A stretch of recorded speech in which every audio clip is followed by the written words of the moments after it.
Solicitors Regulation Authority has managed to kill off 3 independent solicitors companies who were basically inventing stories, helping illegal migrants to come to this country and stay here illegally. It's something that we all suspected was going on, but was confirmed by this great investigation in the Daily Mail last week.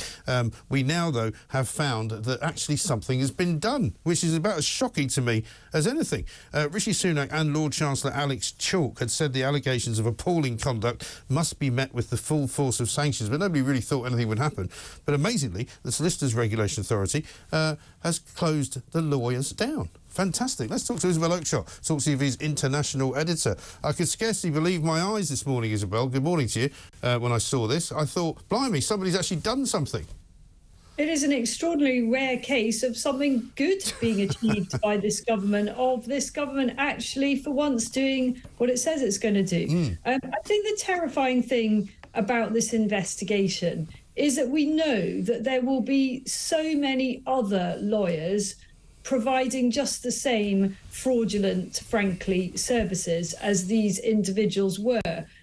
For those who haven't watched the videos, the undercover video footage, I mean, these lawyers were effectively volunteering for a very high fee, of course, up to £10,000 a pop, to literally fabricate stories, tales of dreadful persecution and suicidal thoughts and all sorts of other absolute nonsense in order to secure right to remain for people who had no basis on which to do so whatsoever. And we know that this is going on up and down the country on an industrial scale. And all credit to the Daily Mail for identifying some of the culprits. And it's great that the government has actually done what it said it's going to do and is seeking to make an example of these people. But I am very worried that it continues and will continue right across the country, because there's so much money to be made out of it, and because the Home Office is such an easy target, because it's an awful lot easier for our very easily fatigued civil servants just to nod something through than it is for them to actually take the trouble to examine whether the tall tales that they're being met with actually bear any scrutiny whatsoever. Well, that is part of the problem, isn't it? Because they clearly are so gullible, or at least they don't want to try and disbelieve a story, that you can pretty much tell them the moon was made of green cheese and they'd go, oh, OK, must be right then. You know, because if somebody sits in front of you and tells you that they can't go back to their home country because they're gay, you know, you don't just go, oh, fine then, well, here's a hotel room. By all means, walk in there and enjoy yourself, order some food, here's some money to spend, and you can stay there as long as you want. Well, I mean, I'm afraid that's exactly what we do. And we're talking tens of thousands of people every year. And nobody is really looking at these cases properly. You know, and the industry has become quite sophisticated. I mean, well, on the one hand, it's actually not sophisticated at all. You know, they've just got a few props. You know, in one particular case that the Mail exposed, the lawyer had a drawer full of antidepressants, which presumably were kind of wheeled out at the opportune moment as if to demonstrate that the client really did have mental health problems. Here, look, here's a box of antidepressants. It must be true what I'm saying. So that, in a sense, is not very sophisticated at all, but it just doesn't take much to tick the boxes. That's all this is. It is a tick box exercise. It is not what people in this country expect from a government that promised to take back control of our borders. They've done the precise opposite of that. And it somehow or other, they have got to get a grip on this, not just on the few cases that the Daily Mail has done all the hard work for them, you know, handing them these cases on a plate. This has to be weeded out, absolutely root and branch. I couldn't agree more, because people have said to me that, you know, where they live in parts of the Midlands or parts of the north and certain towns, you can go into these areas, to communities, and find law firms all over the place advertising immigration services, advertising, you know, help with getting a British passport, help with becoming a citizen, all of that, which is entirely legal, of course. But, I mean, it wouldn't take a genius to work out that if you started investigating all of those law firms, you might find that some of what they're doing isn't entirely legal.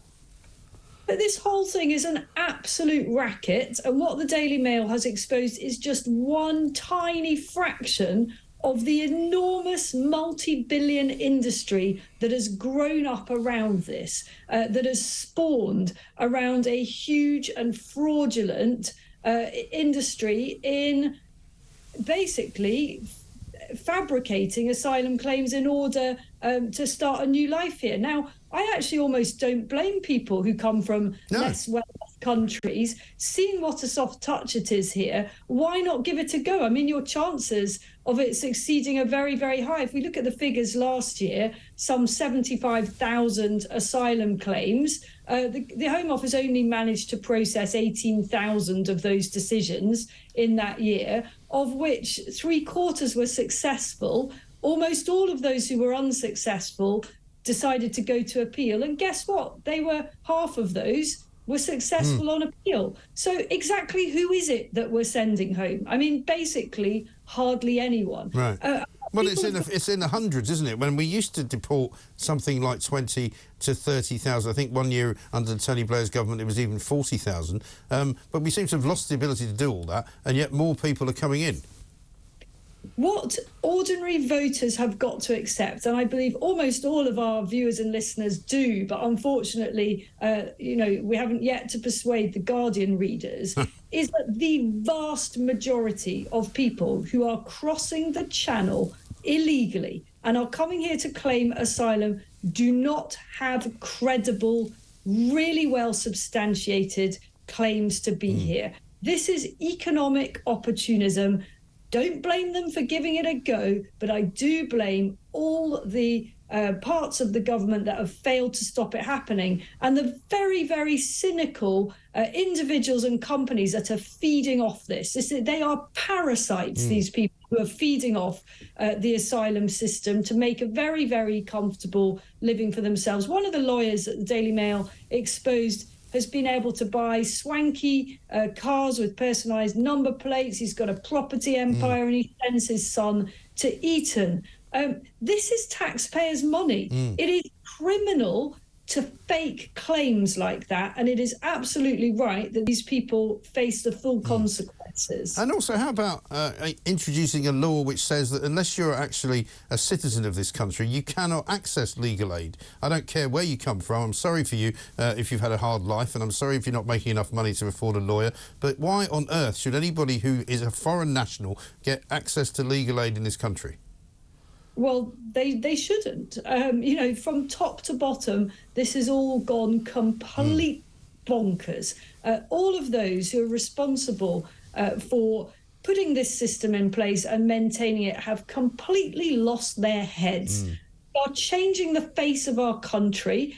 We are importing far too many people without building the necessary infrastructure and houses to accommodate them. And guess what? If you leave people for literally years while you process their claims and say they can't work, and they're stuck in migrant hotels, what do you expect them to do? Of course, they go out and they work on the black market. Yeah, of course they're going to do that. There's no question about it. And yet we still have a government talking about moving people around rather than stopping them actually coming. Let's put them on a barge. Let's put them, in a hotel. Let's put them in an army camp. That's the wrong. It's the wrong process, isn't it? I mean, we're hearing now that there might be a fire risk on the Bibby Stockholm, so we can't put anybody on it. But even if they do put people on it, it's not the answer. Of course, it's not the answer. I mean, ever greater parts of our society are being set aside for this complete abject failure of a policy. I mean, these hotels, migrant hotels, are now everywhere. It's now become almost a matter of routine for good, hard-working people with the right to be here and who've paid their tax all their lives to suddenly find they've been put out of a job because the hotel that they work in is commandeered for this purpose. It's not just in inner city areas. This is all over the place. There's a particularly nice one not too far from where I live in the Cotswolds. It used to be used as a wedding venue and a spa, but it's now been turned over to asylum seekers. And the problem is that this is also dividing communities. If you look at what's happening in Wales, and I know you've covered this case, it is pitting people against each other in communities where people are struggling, good, hardworking people are struggling to make ends meet. And they look at what is being provided for fake asylum seekers, all on taxpayers, the free food, the free accommodation, the ability to just go out and earn money without having to pay any taxes themselves. And they feel incredibly aggrieved, and rightly so. Yeah, I think that's absolutely right.